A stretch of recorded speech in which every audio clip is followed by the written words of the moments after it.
Bugün Grand Swiss turnuvasının 8. turunda Yağız Kağan Erdoğmuş ile Levon Aronyan karşı karşıya geldi. Hazırsanız oyuna başlayalım. Yağız oyuna E4 hamlesiyle başlıyor. Aronyan E6 hamlesiyle yanıt veriyor. Fransız savunması D4. Merkeze ikinci piyonu yerleştirdi. D5. E4'e saldırdı. E4'ü destekledi. Fil B4. C3 atını açmaz aldı. Ata dolayısıyla E4 piyonuna baskı uyguluyor. E5. Merkezden ilerledi, alan kazandı. C5. Merkez D4 piyonuna hücum etti. Fil D2. Açmazdan çıktı. Bu konumda D4 piyonu boşta gibi dursa da D alır C4 yapılırsa at B5. Fil alır D2 yapılırsa vezir alır D2 var.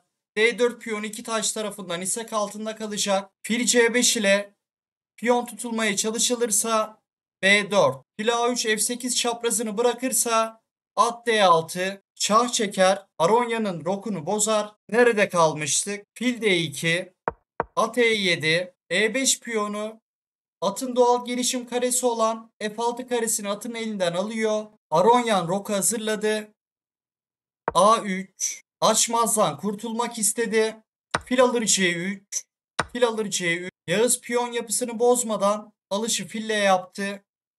B6. C5'i destekledi ve fil A6 hamlesiyle kötü filiyle Yağız'ın iyi filini değişmek isteyecek.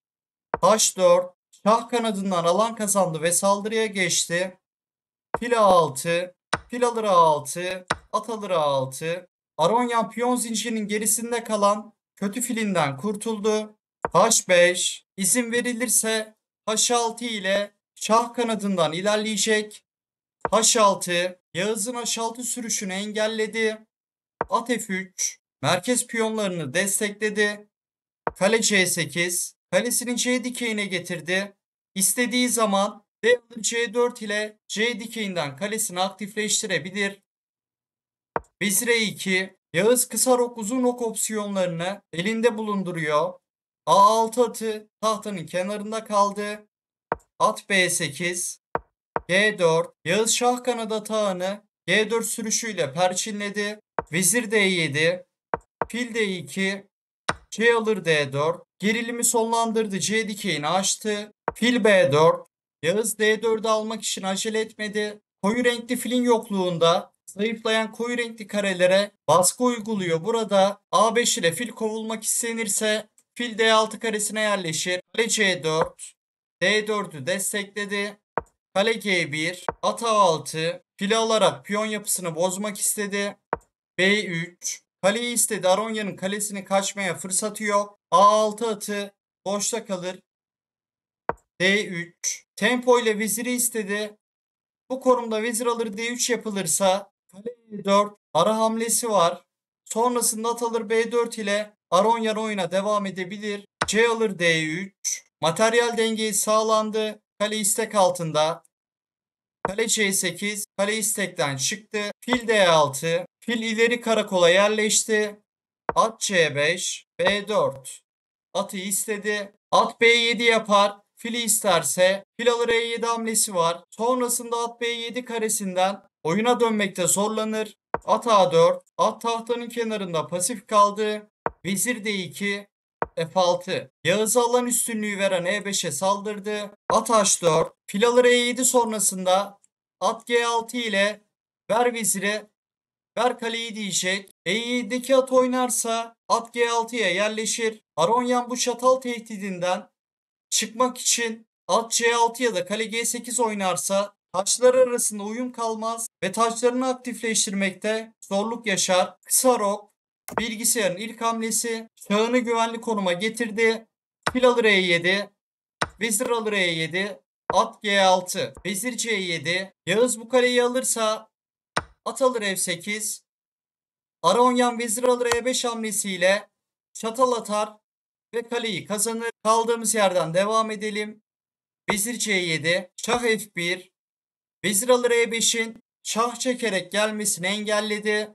Kale F7, kale istekten çıktı. Kale E1, kale E5'i destekledi. Vezir C2, Aronyan baskı altında ve dar alanda oynayan taraf taş değişimleriyle rahatlamak ister.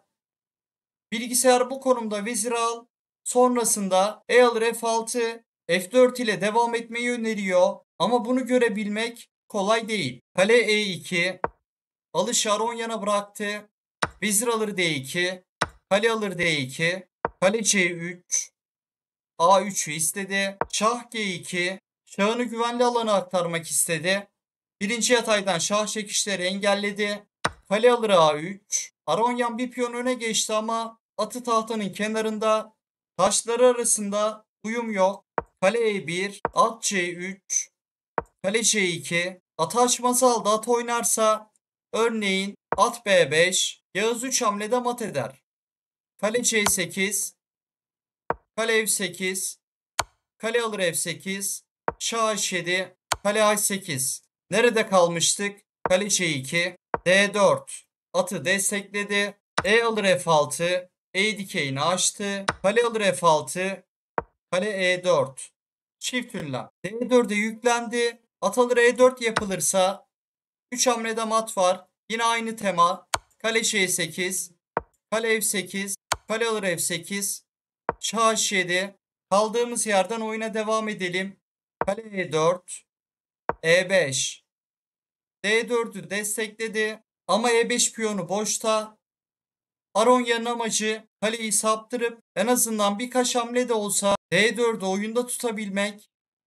Kale alır e5. Aronya'nın konumu bitik durumda. A5. Vezir kanadından geçer oluşturup karşı şans oluşturmak istedi. Kale e8. Şah h7'ye kaçarsa kale a8 bir hamlede mat var.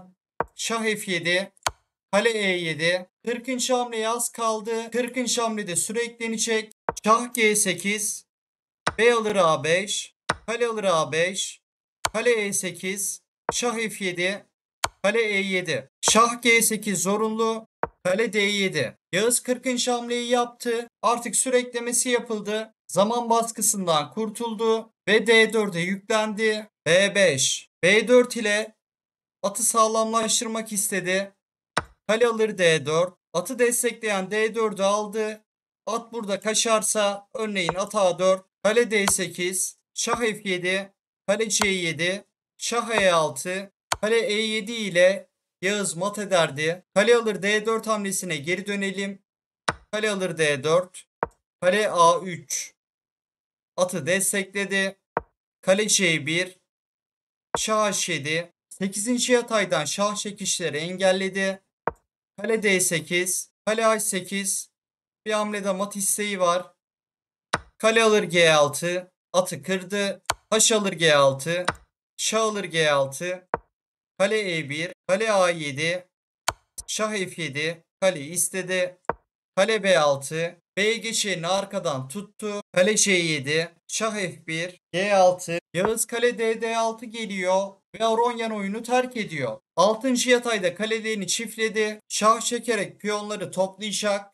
Aronyan'ın yapabileceği bir şey yok. Analizi beğendiyseniz videoyu beğenmeyi ve kanala abone olmayı unutmayın. Sonraki videoda görüşmek üzere.